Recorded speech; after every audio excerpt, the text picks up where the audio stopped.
తెలంగాణ రాష్ట్రంలో రెవెన్యూ కార్యాలయాల నిర్మాణానికి ప్రభుత్వం శ్రీకారం చుట్టిందని తెలంగాణ రెవెన్యూ శాఖ మంత్రి పొంగిలేటి శ్రీనివాసరెడ్డి తెలిపారు. రాష్ట్ర వ్యాప్తంగా రెవెన్యూ కార్యాలయాల నిర్మాణానికి సుమారు 600 కోట్లను కేటాయించి 180 తహసీల్దార్ ఆర్డీఓ కార్యాలయ భవనాలను నిర్మిస్తున్నట్టుగా వెల్లడించారు. ధరణి స్థానంలో కొత్త చట్టాన్ని తీసుకువచ్చి రైతులకు పూర్తి భూ హక్కులు భద్రత కల్పించామని మంత్రి చెప్పారు.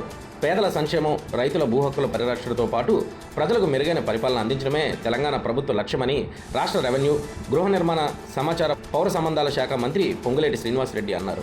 ముఖ్యమంత్రి రేవంత్ రెడ్డి నాయకత్వంలో ప్రజలకు ప్రభుత్వ సేవలను మరింత చేరువ చేసేందుకు అవసరమైన మౌలిక వసతులను కల్పిస్తున్నామని తెలిపారు. హనుమకొండ జిల్లా ఎల్కతుర్తి మండల కేంద్రంలో రాష్ట్ర రవాణా, బీసీ సంక్షేమ శాఖ మంత్రి పొన్నం ప్రభాకర్తో కలిసి 3.25 కోట్ల అంచనా వ్యయం రోడ్లు, భవనాల శాఖ ఆధ్వర్యంలో నిర్మించనున్న తహసీల్దార్ కార్యాలయం భవనానికి మంత్రి పొంగులేటి శ్రీనివాసరెడ్డి శంకుస్థాపన చేశారు. ఈ సందర్భంగా మంత్రి పొంగులేటి మాట్లాడుతూ గత ప్రభుత్వ హయాంలో జిల్లాలు, డివిజన్లు, మండలాలు ఏర్పాటు చేసినప్పటికీ వాటికి అవసరమైన కార్యాలయ భవనాలు, మౌలిక సదుపాయాలు కల్పించలేదని విమర్శించారు. దీంతో అనేక ప్రాంతాల్లో మండలాలు ఉన్న కార్యాలయ భవనాలు లేక ప్రజలు, అధికారులు ఇబ్బందులు ఎదుర్కొన్నారని ఆయన అన్నారు. ప్రస్తుతం ఆ సమస్యలను పరిష్కరించేందుకే తెలంగాణ ప్రభుత్వం 600 కోట్లను కేటాయించి కార్యాలయ భవనాల నిర్మాణానికి చర్యలు చేపడుతుందని తెలిపారు.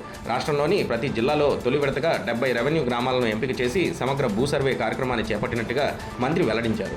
రాబోయే 2 ఏళ్లలో రాష్ట్ర వ్యాప్తంగా ప్రతి రెవెన్యూ గ్రామంలోని ప్రతి అంగుళం భూమిని సర్వే చేసే దిశగా చర్యలు తీసుకుంటున్నామని తెలిపారు. ప్రతి భూ పార్సిల్కు ప్రత్యేక గుర్తింపు కల్పించడంతో పాటు భౌగోళిక కోఆర్డినేట్స్తో కూడిన మ్యాప్ను రూపొందించి అందించేలా ఆధునిక సాంకేతిక పరిజ్ఞానాన్ని వినియోగిస్తున్నట్టుగా చెప్పారు.